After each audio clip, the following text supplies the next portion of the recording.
Right, Amani, thank you so much for joining us, man. It's really good to talk to you in person. I'm joking, I know you. It's always awkward sometimes when I speak to people that I know, because it's like, I've got to do the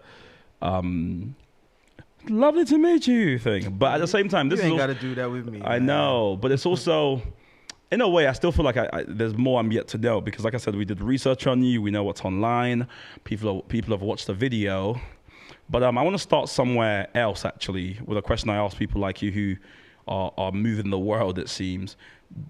Did you choose your work, or did your work choose you? My work chose me, 110%. Because I feel like if I hadn't got stabbed, if I hadn't kind of touched some of the spaces that I have done in my previous life and had some of the experiences, my past would have probably put me on a particular trajectory. Like my upbringing, all of that, I would have maybe gone into business and maybe not necessarily had as much of a service mentality at this stage of my life. I may have been like a philanthropist later on, but to be kind of in the trenches trying to do early help and be intentional around supporting young people, that chose me 110%. Like I said, there's a quote that you said, which I think some people listening may find a bit difficult to understand. You know, in an ITV, and you've been on obviously lots of different media talking about this. In an ITV, I think it was kind of a short documentary, something like that. You said you were happy you got stabbed. I don't quote that, man. I never said that. Even I sort of was taken aback by that quote, because I thought, what do you mean by that? You know, if you could contextualize that, you know. Yeah, I guess when I say like I was glad I got stabbed, it's because I have hindsight. I can see where it's taken me now. I can see how it enables me to connect with young people and to empathize with both the victims and the perpetrators. I can see how it's given me a story that is able to inspire and be used as a conduit for conversation. And so, yeah, I say I'm glad, in loose commas, right? You know, because essentially it's painful. You never want to go through that kind of trauma. And if God had asked me, I probably would have said, nah, mate, you're good, not interested. But seeing where my life is now, seeing how fulfilled I am by like serving other people with my story and my lived experience, I'm glad that I was chosen, and I'm glad that I was able to survive, and I always just dedicate my work to those that didn't make it, because I don't want to make light of the fact that I got stabbed.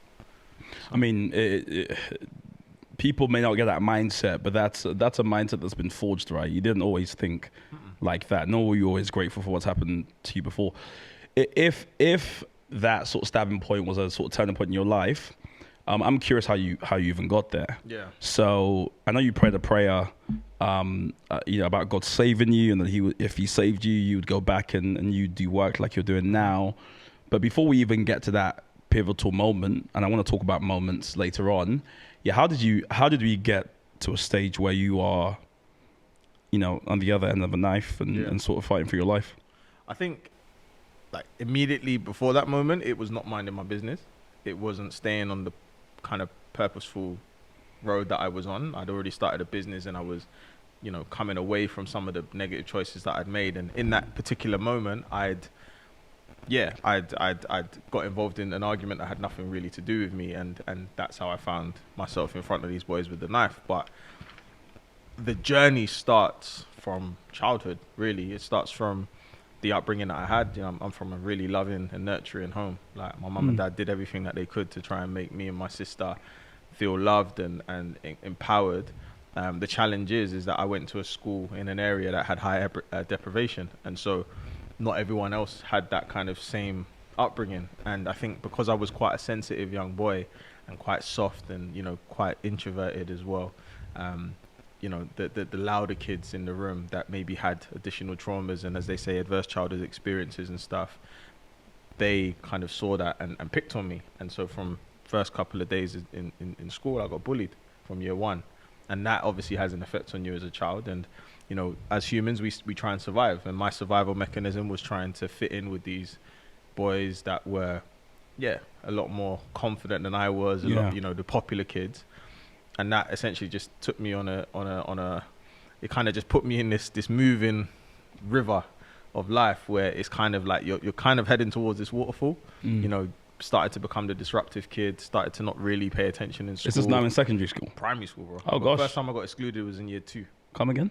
First time I got excluded was in What year did you 2. do? You didn't color in the lines, or? No, do you know what it was? I have to give context. So I used to do karate, right? Which is not the start of a good story. You know what the story is going. I used to do karate, and I didn't have many like solid friends at the time at school, and I was playing on my own in the corner with marbles, and this girl that I to this day think probably had a crush on me, right? Now it is. You can't prove that. You know, man. I'm joking. You know, I'm joking. Track record with that. I'm joking. Fake news. I'm joking. Fake news. Yeah, she just came and like bothered me, picked up my marbles and threw them out of the gate on some kind of, just being annoying. And my reaction in frustration was to stand up and kick her, which is obviously wrong. And what had happened in the kind of ecosystem of the school is that a couple of weeks before they had changed the policy that if there was any violent acts, the child would be excluded from school. And my mum was on the governing board, so she was part of that decision making. So then 2 weeks later, it's her son that is the first. And so it was, alongside the reputation I was building in school and being disruptive and rude and all of that stuff, it was also the reputation I was building at home with my family and my wider community, because everyone that was around me was pretty straight kind of shooting young people, in the sense of they weren't really getting into trouble, they were just getting on with it. And I was really bringing issues and things to the house and to my family's name, like badly, taking my family through so many different things, coming to school, hearing a lot about my behavior. I used to lie a lot when I was in school, so my mom would come in and try and defend me and then find out it was a blatant lie. And just things like that obviously has a massive effect on you as a parent, and so that affected our relationship. So I mean there's more, and I'm sure it, but well, I was going to ask about secondary, because I find, so I was bullied in school, in primary school, by a really big girl. In fact, I remember one experience where this big girl called, I shouldn't say her name actually, because I actually know her now. Don't say her name. Really awkward. Anyways, she was much bigger than me. I was quite small as a kid, and she used to push me because I came from Nigeria. I had a Nigerian accent, and she would push me on the floor. And I remember punching her in the face, sort of just kind of being like, I've had enough. And this was like in year 3. But in school, once you had one fight, that was enough. Everyone's like, okay, cool, don't mess with him, as it were. Anyways, in year 7, I remember distinctly telling myself, because I went to a boys only school, okay, this is a fresh start. You're not going to be bullied. So I actually switched. I became a bully in secondary school. So in secondary school, I was actually quite notorious from year 7 to year 9, really, of just beating up everyone I could find, just almost trying to sort of assert myself. So for you, did you have a similar experience in year 7 where you were like, okay, cool, now I'm in a new school, let me assert myself, and sort of how did that go if you had that experience? Not really, actually. Maybe the trajectory would have been different if I had done that. But I also went to a boys' school, so I went to a grammar school in Enfield, and I think the dynamic was that a lot of the people that were in my class or in the adjacent class in primary school then came to my secondary school. So it wasn't really a chance to reinvent myself. So the reputation that I had followed me from primary to secondary. There wasn't really a fresh start. You said sequel. Literally, like part 2, literally. And so I guess your by this time, like your behavior, your mindset is embedded. And so I wouldn't say that it was necessarily overtly. In fact, no, there were times where I had bigger kids, like in my year or whatever, that would like beat me up and stuff. But generally, I think it was just being the person that was trying to do too much to be in with the man then, basically. Because the dynamic of where I grew up is that there was an area, so I grew up in North London, so there was an area called Edmonton that had all of these problems with like Tottenham and other areas. And so some of the boys that were in my year, their older brothers were starting to kind of build these reputations about what they were doing in Tottenham and vice versa. And so I always used it like the reference of like Love Island or EastEnders, right? At the weekend, everyone's watched this thing or heard about this and has stories to tell on Monday of what's happened, and you're not involved in that. You've got no idea. You're not allowed to watch this thing. And so ultimately it was like, well, I want to rebel, and I want to be able to watch Love Island, or I want to be able to go and hang around in Edmonton, or I want to, you know, and it's trying to fit in with this conversation. And so I think that's where and then grime music as well, that's the backdrop, you know, having grime as part of our culture and being able to spit and like stand in like your ciphers and have bars and what you're talking about, all of that just kind of really begun to shape young Amani and what my identity was. And so, yeah, it just, you know, and then of course, alongside that, you're not really focused on your education. You're more so focused on your social status and who you're hanging around with, and you're making silly decisions to fit in with people. And those decisions, just like things like I stole my deputy head teacher's wallet. No reason why I didn't need to. Started a fire in my maths room. I didn't need to. You know, I just wasn't aware. I was kind of in autopilot, and the autopilot side of my life was drawing me, as I said, like a river towards this waterfall. You know? If you can cast your mind back then, whilst you were doing all these different things, did it feel like you, or did you feel like, was there still this kind of soft kind of guy, tender guy behind it all, or were you now starting to think, okay, this is actually who I am? Like, how can you think that far back? Do you know what I would say? Like, you kind of begin to believe that self-fulfilling prophecy. If you've heard the whole of your primary school that you're the naughty kid, you're disruptive, you're a disappointment, you begin to believe that. And so by the time I got to secondary school, it wasn't really, I didn't really have much to be proud of. And I don't really have many memories of being proud of myself growing up for achieving things. Maybe one achievement I've got is I got into secondary school playing the violin. So I used to play the violin, right? Really? Yeah, that's how I got into secondary school on like a scholarship. And so that meant that I had to kind of do orchestra and all that stuff. Wow. But going to school with the mandem, where everyone's doing grime music, listen, if I had kept doing the violin, I'd have been the original grime violinist. Do you know what I'm saying? Where, you know, if I had that kind of viewpoint, I would have stuck at it, but it wasn't cool.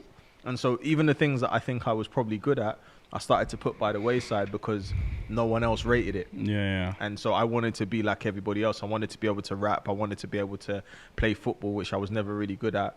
I wanted to be able to be one of the mandem, which again is not really my story. So who was I?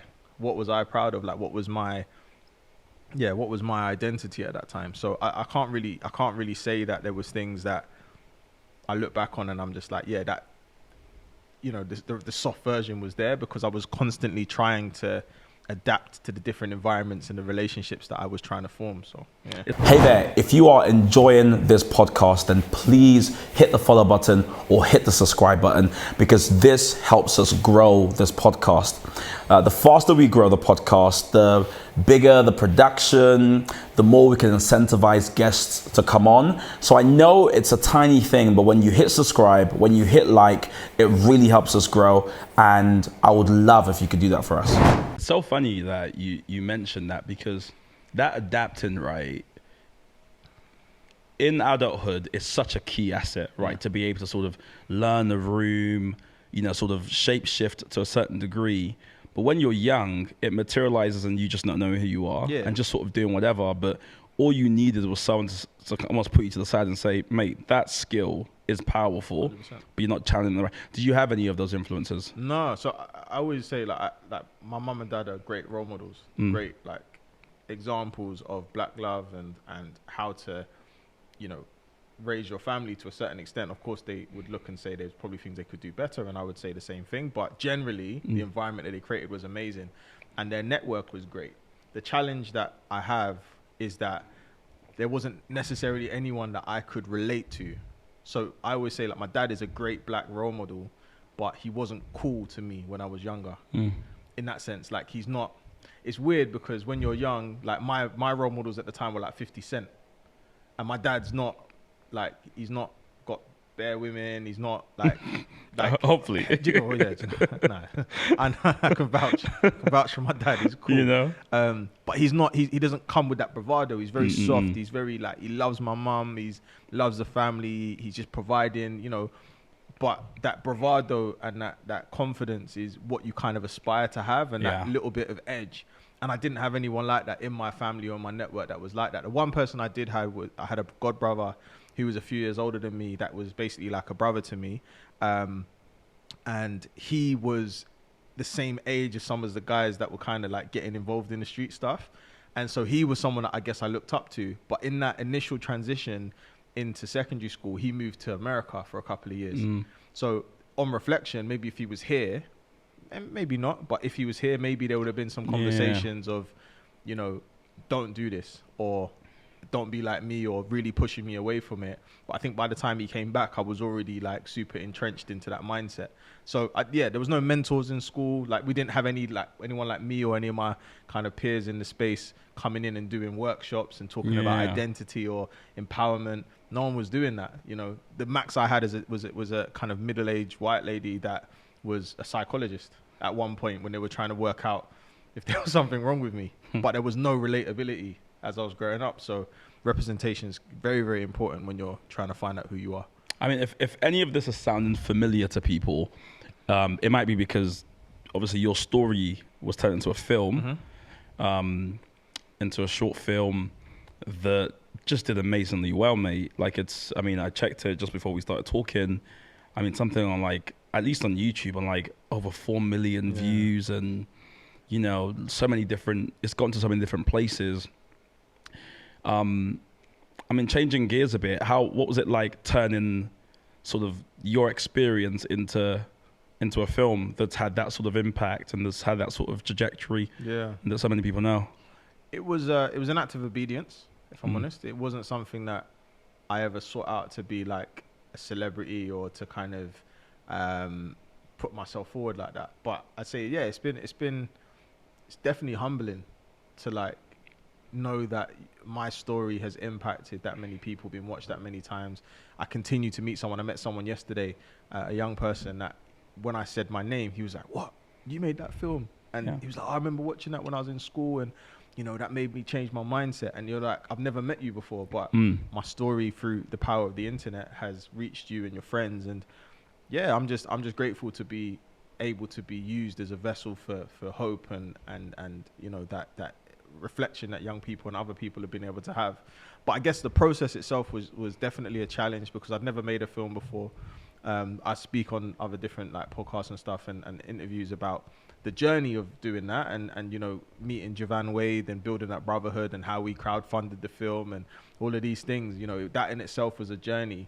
But I think even just being intentional with going into the dark spaces in my life and putting that on display for other people, that was an act of obedience. And it was going against what my family wanted. My mum and dad didn't want me to do the film because they, you know, black culture, Jamaican culture was, you know, shame. You're going to talk about our business in front of everybody. You know, we don't want that. And they were really against kind of being as public with it. Now it's yes, that's my son. Man. You know, Have you seen the film? Yeah, 100%. Which I respect because Yeah. you know, it's a journey. We didn't know that it was going to do what it was going to do, and I know they're very proud of me. But yeah, it was definitely an act of obedience because if it wasn't something that I feel like God had asked me to do, I probably would have procrastinated on it and missed a number of opportunities that essentially have come since that moment. Yeah, I mean, on parents, I mean, they're actually fulfilling their parental obligations, right? Like when I decided to do the entrepreneur life, and my mum was like, "No," I'm happy she said no because she was showing that she's a parent, which is she was saying, "Listen, I mean, I don't want you to suffer." And so her no, I just contextualizes. She doesn't want them to suffer. Yeah. Now that things are not as terrible as they used to be, you know, she'll be the first one to watch whatever news thing I do or whatever award, whatever. So yeah, I mean, it's always good to know like you have active parents. And I read opposition sometimes as like them just doing their role, which is meant to be there. So you've used some coded words. You said vessel. You've said obedience. People might be like, "What are these words with which he's speaking?" You know, you're a Christian, and I have a kind of a question for you. That's sort of, I suppose, a Christian leitmotif. I would love to get your take on it. So, and I'm fresh off this because I was talking about it not too long ago. So there's this sort of idea, right, within the Christian faith. For those who are interested, 2 Corinthians 15 talks about this idea of like God dealing with us or comforting us in sort of really low moments, right? And then we are meant to then take that comfort we received and then pass it on to other people. And it's a really poetic thing. I think it says something like, glory be to the God of all comfort who comforts us in our times of trouble so that we can comfort other people with that same comfort we ourselves received. And it's a really rolls off the tongue, really nice. But the process is quite difficult, right?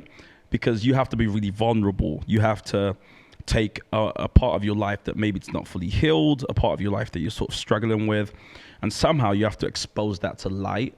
And you do it with the hope that lots of people are reached by it. Take us through the sort of mental, emotional, internal process of you taking your story, something so personal to you, your foibles, and actually opening it up to light such that it can reach lots of people. Was that difficult? Was it hard? Yeah, it's one of the hardest things I've ever done in my life, because you as I always say, you kind of walk around life like with a suitcase of your baggage and your traumas and all of that. And sometimes it becomes really comfortable to just have that in the bag and keep adding to it.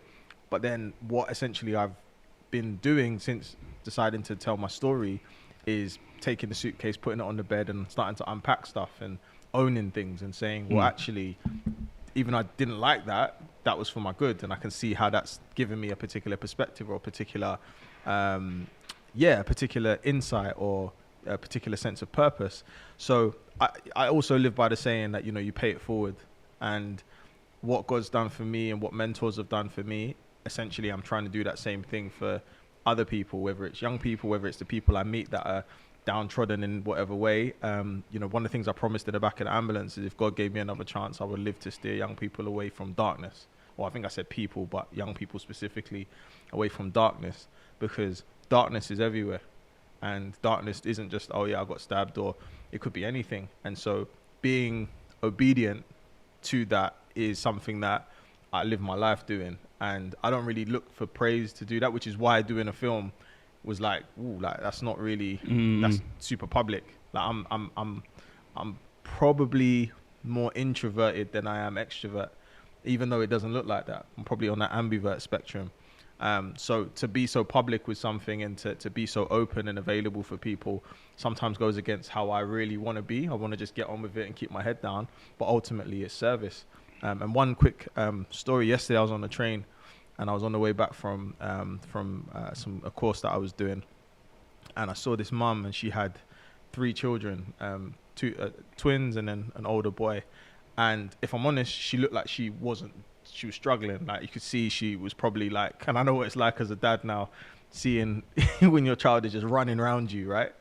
And I just felt in my spirit like I had to say something to her, but I didn't know what to say. So I kind of prayed about it. And then as I got off the train, I just said, oh, like, are those twins? And she was just like, yeah. And I was like, I hope they make you proud one day.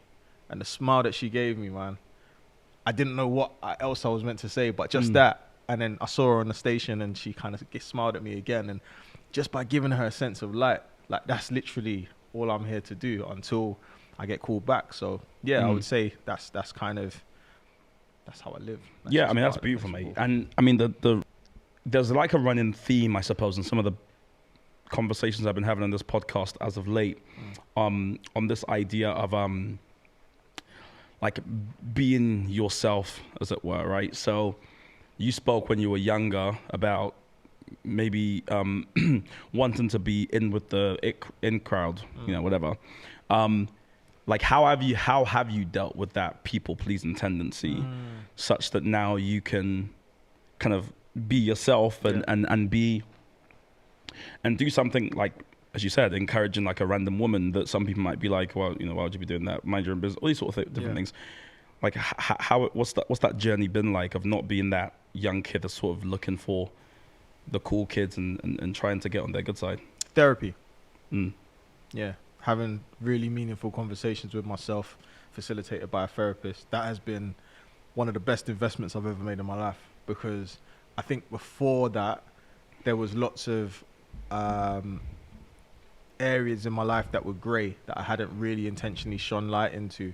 And so by using the vehicle of therapy, it's given me an opportunity to speak about things that come up. So I, for example, there was a project that I worked on with quite a high profile person, And I called that person and they didn't answer one day. And it was right, like, sure, he or she were busy. And there was a feeling that just came over me for a second of rejection. And they don't like me, and I bet they're laughing at me and thinking, who's this person calling me? Why are they calling me? And I remember being like, I remember driving and it sitting with me for a little bit. And I remember being like, nah, what is that? What's that feeling? I'm married. I'm very, very happily married. I've been with my wife for 15 years this year. Like, Well, you've been married for 15 years? No, I've been married for 7 years. As of last year. As of last week. I was going to say, black don't crack. Yeah. but we got married. We've been together since we were 18. And so, like, we've obviously gone through life together. And so but I've got a sense of love for my community. Like, whether it's, I rate what you're doing or just whatever. It's not a sense of rejection. That's not where I am anymore. I'm very, very fulfilled with my relationships. But this one person was, by not answering the phone, it tapped something. And I remember being like, I need to work out what that is and being intentional with trying to do that. And ultimately, I think another thing is using different mentors as sounding boards. And I have a coach that I speak to every 2 weeks, and just using these different vehicles to self-reflect. And I think that self-reflection has enabled me to, really just be in a place where I can give from a place of abundance and instead of giving from a place of lack and always just putting other people first before myself. So, speaking about some of the childhood traumas that I had of having friends let you down and feeling isolated and rejected at school. As I go through life now, I'm just very conscious of young Amani. I'm very conscious of how he would feel in different moments. But I'm also aware that mature Amani is a different person. And so it's taking elements of who young Amani is and was, but trying to make sure that is also met with wisdom and experience and, that self-awareness that actually that's not my story anymore. So, that's enabled me really to kind of navigate the space of, going into places where you meet cool people and wanting to be liked and included. And I always say to young people when I tell my story, like I'll show a picture of all these famous people that I meet. And my point is, essentially, these are just human beings. Yeah. And so a lot of the time we put them on pedestals, but I know some of them, having worked with them or connected, they've got their own vulnerabilities. They've got their own insecurities and things that they're not great at. And once you kind of get close to them, you suddenly realize that actually we're all flawed as people. So you're just another guy. Nice to meet you, bro. Nice to meet you, sis. Yeah. Yes. Hey, let's take a picture if it makes sense. But ultimately, let's just go on a journey. And I think once I've done that, I've been able to build more meaningful relationships and be kinder to myself. Yeah, so. I'm glad you spoke about that. You're doing the work, or you have done the work. Fascinating too, the idea that if it feels like your weaknesses are also like your strengths in this kind of odd way. I find in a lot of people who are accomplished, a source of weakness for them is also a great source of strength. So as you said before, people pleasing can be toxic as hell. You could be just lose a sense of self just trying to be 100 different people. But at the same time, in a business setting, for instance, it means you're very easy to get along with. You're someone who can build coalitions. You can call someone from this kind of sector and someone from that kind of sector, and you can be like a balm that kind of soothes their relationships. And that's all good, but one has to keep it in check, right? Because it can also become, I remember I was doing a school talk recently. This is going to sound so stupid, but I was doing a school talk recently, talking to some year 10s about like my life so far, whatever it was. And they, kids are so funny because it gets to the Q&A part, right? And some people are asking lovely questions. One guy asked, what's an entrepreneur? I explained to him, his face lit up, and I was like, yeah. And then one guy was like, are you a millionaire? To me. And I said, I was like, no, I'm not.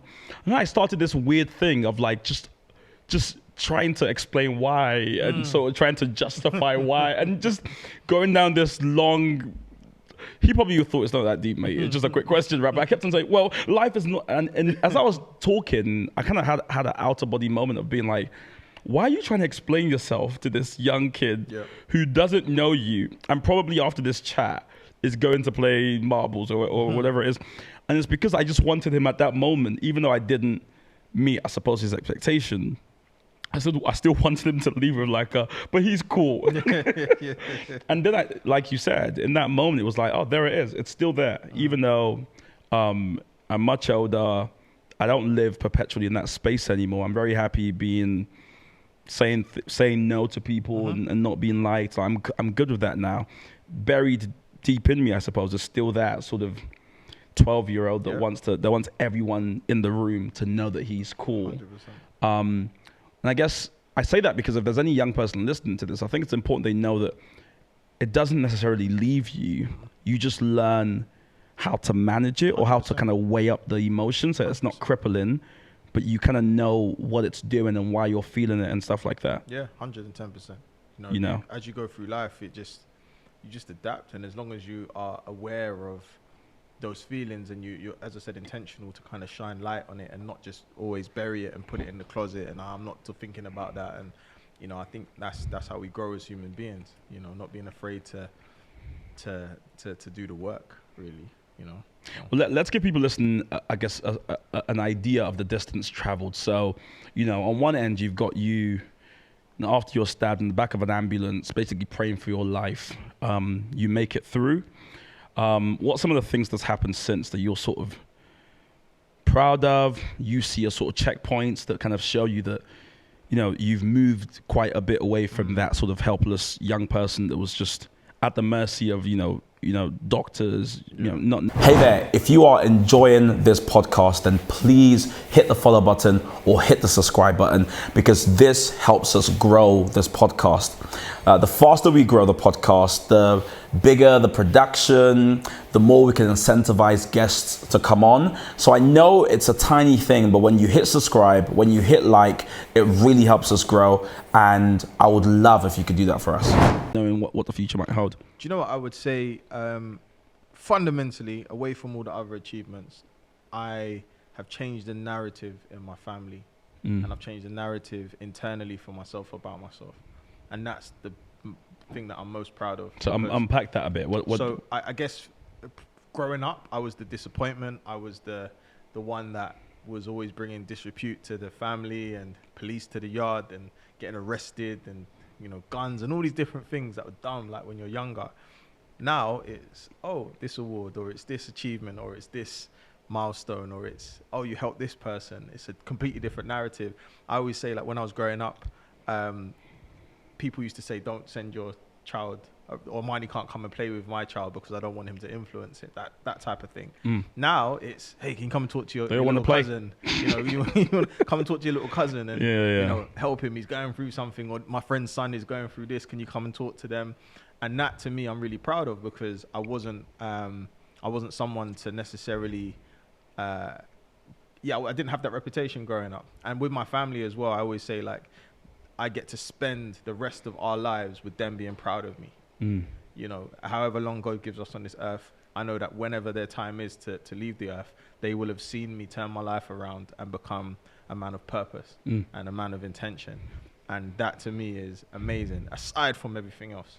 As long as that's cool, I'm happy, So in terms of like achievements, like lots of stuff. I do lots of things. So where do we start? Man, where do we start? I am a school governor. I'm a college trustee. I am on the board of a couple of companies and on the advisory board for the Mayor of London. I've consulted for Anthony Joshua. I'm running a project at the moment for Goldman Sachs in Hogan Lovells called the Amani Project, which I'm a patron of. And we intentionally work with black teenagers that need a second chance and give them 6 months of mentoring and employability. I'm a film director, so I've got a new film out called Save Me, which I think we're going to talk about in a minute, which, I've written and directed and is a social impact movie that enables people in the community to talk about how we safeguard young people and keep them safe from exploitation, grooming, child criminal exploitation, sexual exploitation, etc. Spoken in a number of places, spoken at the Houses of Parliament, spoken at Eton College, spoken at Met the King, if that means anything to people online. Met the King. Actually, funny story on that. I met the King at Buckingham Palace this summer, and big up Lord Hastings for the invite as well, who we both know. And when I met the King, I had a portable fan because it was a hot day. And he was like, "Oh, you're very smart. You got a fan." And I remember saying to him, "Oh, have you got, I thought we would have had aircon in Buckingham Palace as a little bit of banter." He was like, "No, And then I said, "Oh, but you got aircon in your bedroom, right?" And he's like, "No, I've got a portable fan." And I remember That's where our money is going. Yes.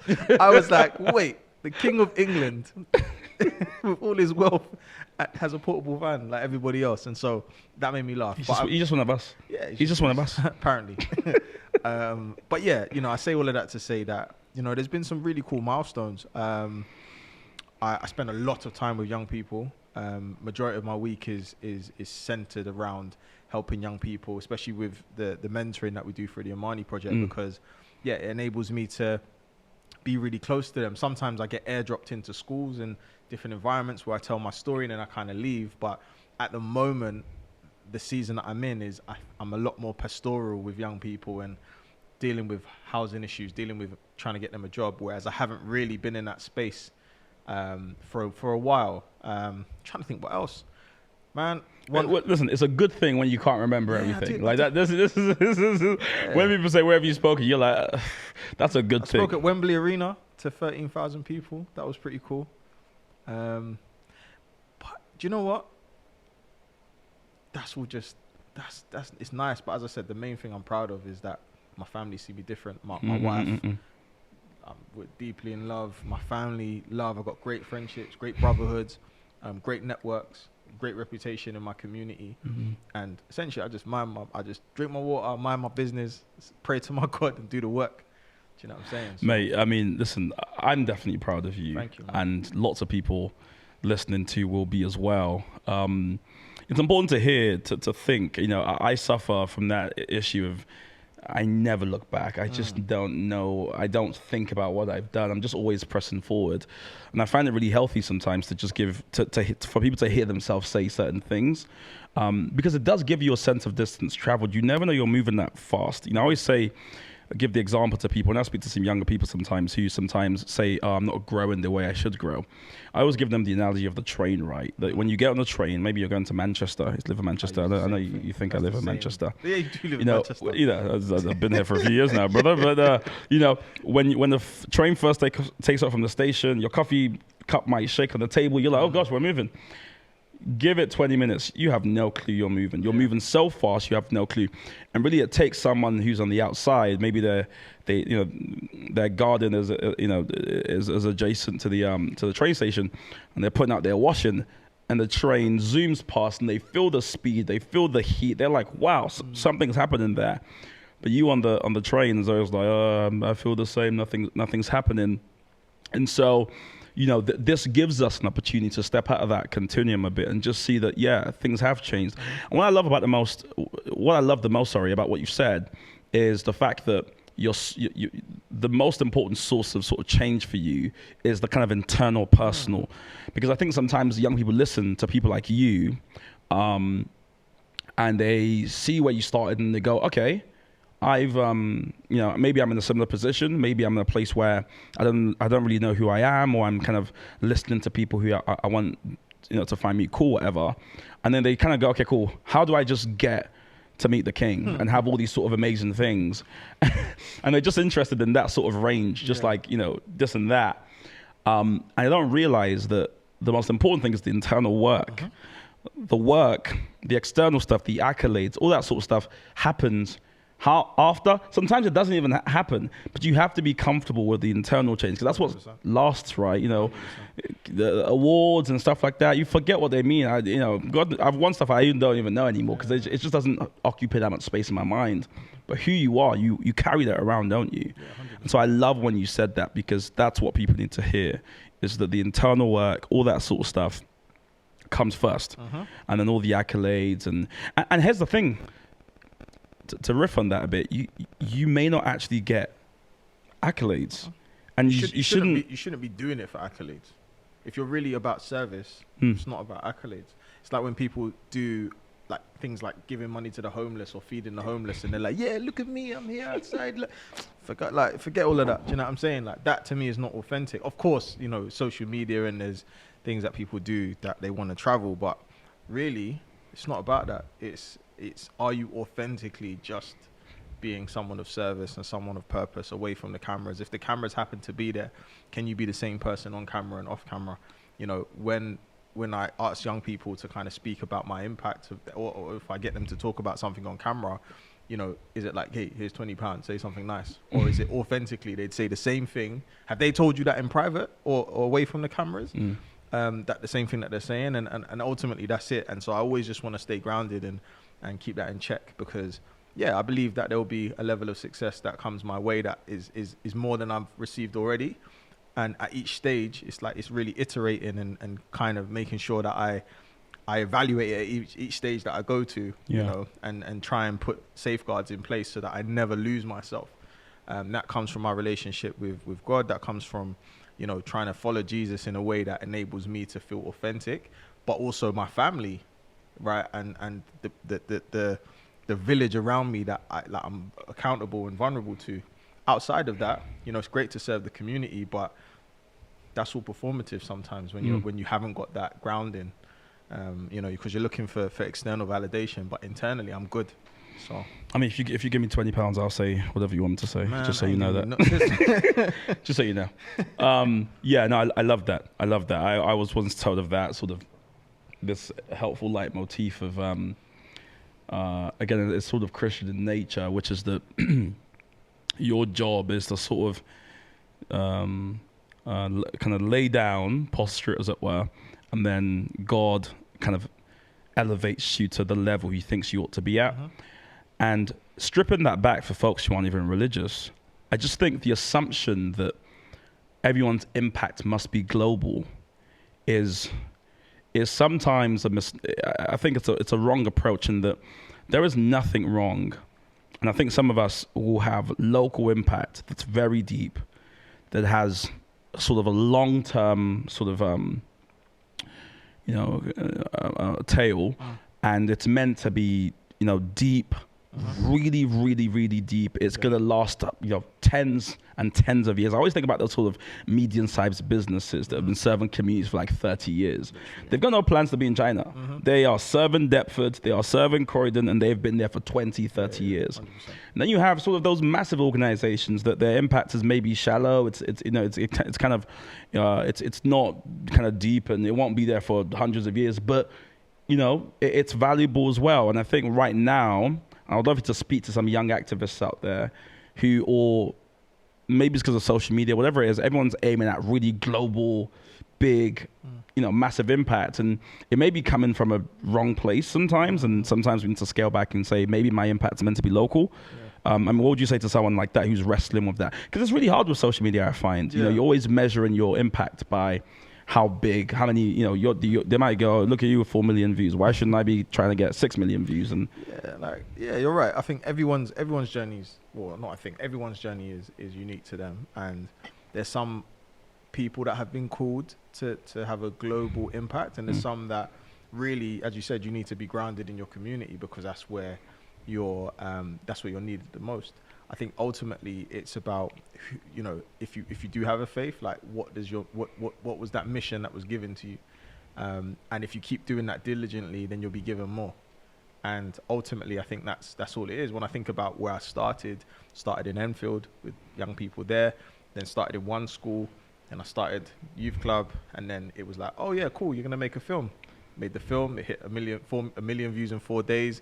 It's now been seen by 4 million people.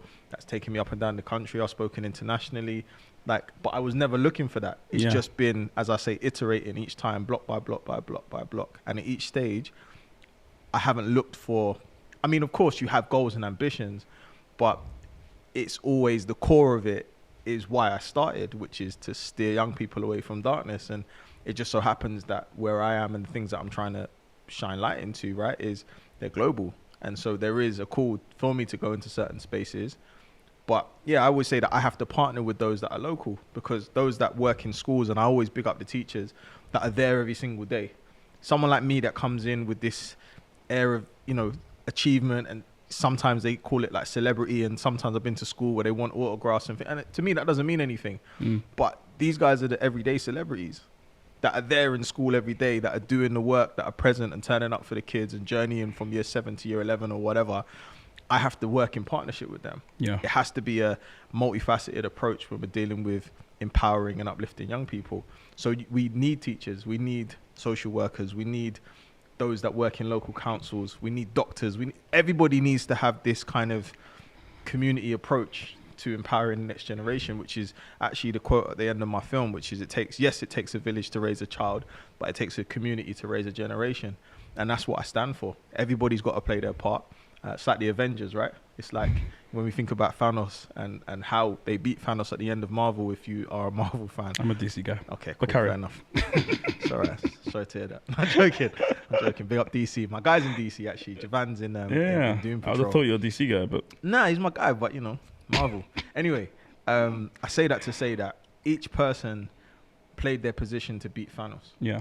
And we are fighting major villains at this time when it comes to the lives of young people. So everyone's got to play a part. You can't all be that one person. When you do it in isolation, you're not going to have an impact against something like this. So Yeah, I mean, there's that story that sort of governs, or it helps govern how international aid works.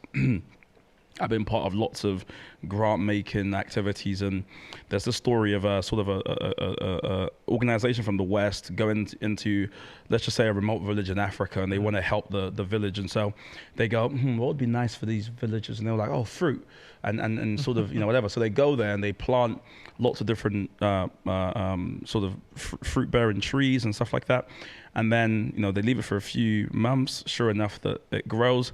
Then they come back and like everything's been eaten and everything's gone. And then they go to the villagers and they're like, yeah, what's happened to all the fruit? All the fruit we've been working hard. And they said, well, the hippos came out from the from the river and that's it.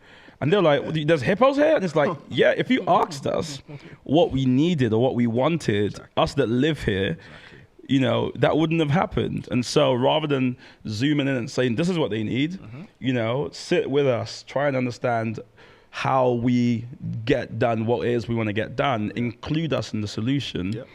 And I found that, again, working in this sort of like social impacty world, there's always lots of folks who have money and power who have a sort of paternalistic approach to this, and they go, I know what young people need, or I know what communities need. And they don't always stand next to community groups and work with them. And I want to talk a bit about the work you're doing now with Avion Inspires and work out, just what your experience is like working in this sector. Hey there, if you are enjoying this podcast, then please hit the follow button or hit the subscribe button, because this helps us grow this podcast. The faster we grow the podcast, the bigger the production, the more we can incentivize guests to come on. So I know it's a tiny thing, but when you hit subscribe, when you hit like, it really helps us grow. And I would love if you could do that for us. How's it been building kind of, I don't know if it's CIC was a charity, how's it been building that, It's been a journey because, it's having an organization that's a social enterprise that, doesn't exclusively rely on grant funding. It's getting that balance because, I've had seasons like this year, for example, we applied for loads of grants and haven't got many of them. And so you also need a business model. And you also need to be entrepreneurial in how you're moving forward. So, but also equally, I've learned to be lean as well. So I don't take on too much, so that I've got like loads of responsibility. I try and just work in partnership and just whatever I can do in my capacity, keep it to that. So it's been a journey. I've needed lots of mentorship from various different people that have more experience than me. To ask questions, to challenge, to help me refine my vision, to introduce me to other people. Lord Hastings is a patron of my board, so Uncle Mike's always sitting down and challenging me or introducing me to somebody. There's been a number of other people on the journey as well. But ultimately, I think it started actually from me doing events, which is actually what I was doing the night I got stabbed. I was doing events, then I shut it down.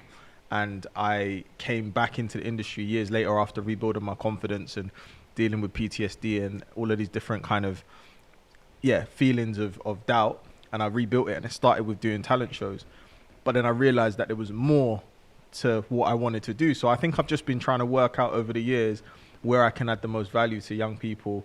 And so, essentially it's just been a constant a constant. Yeah, I use the word. It's the third time I've used iteration in this podcast, so it's just constant iteration. And for those, iteration just means version. Yeah, different version, different. Different. It's the same vision. It's just a different strategy, a different way of doing it. Oh, that didn't really work. There's a really great book called The Lean Startup that I use as a reference point when I say iteration. But I say all of that to say that now that I am a little bit more established, I'm nearly 10 years in on Aviard Inspires. Now I can say that. Damn. Yeah. It's been the words of Kevin Hart. I'm actually watching this stand up at the moment. It's funny. Anyway, I'm a few years in now, and I'm a little bit more grounded in what it is that I'm doing, and I can see where the business model is. I can see the relationships that I've built, and also where the room for growth is. And I'm ready to kind of put some roots down. And that for me feels like definitely continuing to make social impact films, definitely continuing to go into schools and do workshops and work in colleges and just basically engaging young people, definitely doing different enrichment projects like the employability project or there's a number of things, different things that we can do. But I think that the big thing that I'm really excited about now is stepping into tech.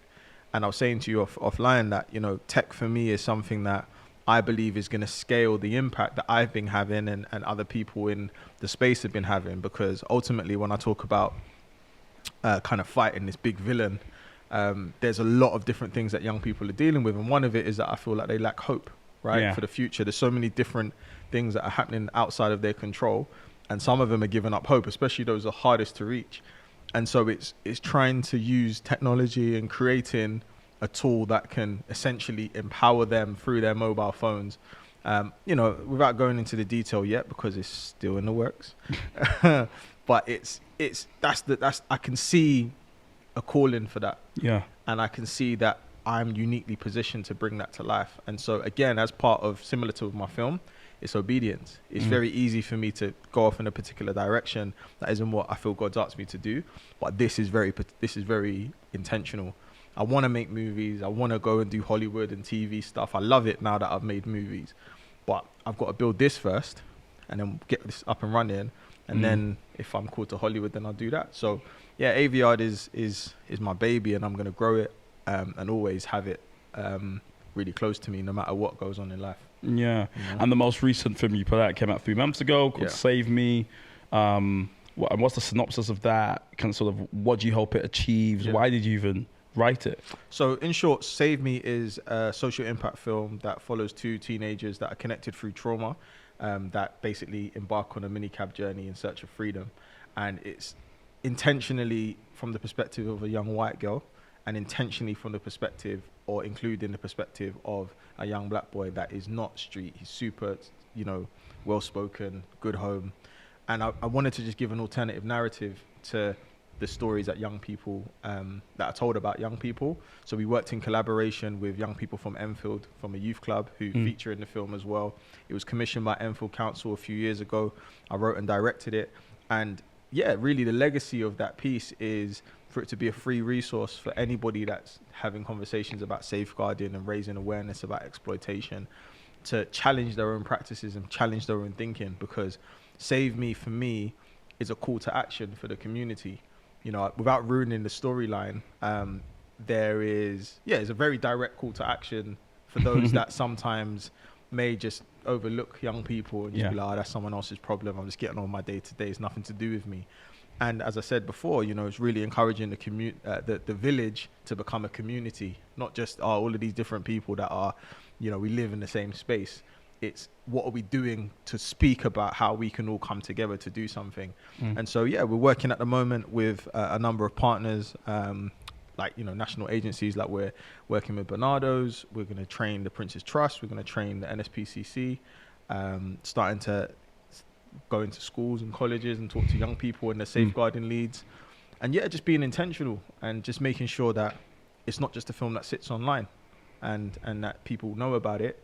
And then, it's got a free handbook that comes with it. So if I'm not in the room, people can use it and utilize the resources that come with it. So, there's a lot more strategy to Save Me than there was with Amani, which is my short film. And I always say that I kind of ran after Amani, like, oh my gosh, which sounds really weird when I'm saying that, but I ran after the film chasing opportunities, trying to work out, oh my gosh, it's taking me here, it's taking me to Downing Street, it's taking me to wherever.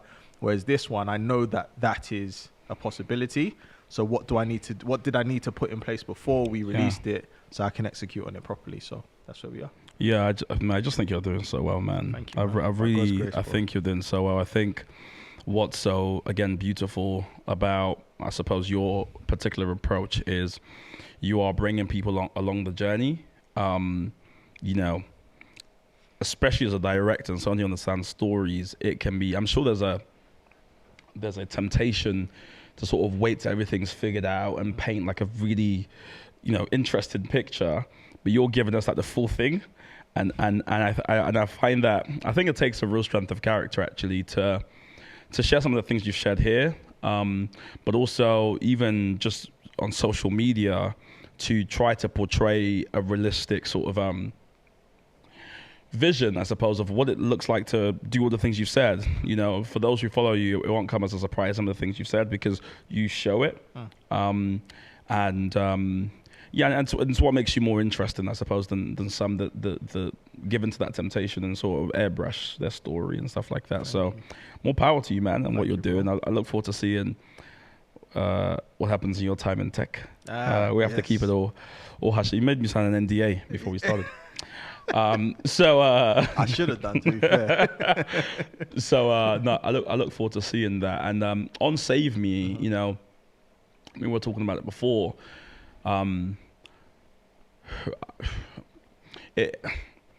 It's really interesting to me and really sad, to be fair. I was telling you before that my heart really breaks for how young people are just taken advantage of, especially when they have like a skill or talent that someone with nefarious intention notices and then basically uses that to basically destroy their life and stuff like that. And I think there's a lot of people who are listening to this who maybe they're young or maybe they're not young, but they just feel like their life's a bit of a mess. They've got into lots of trouble.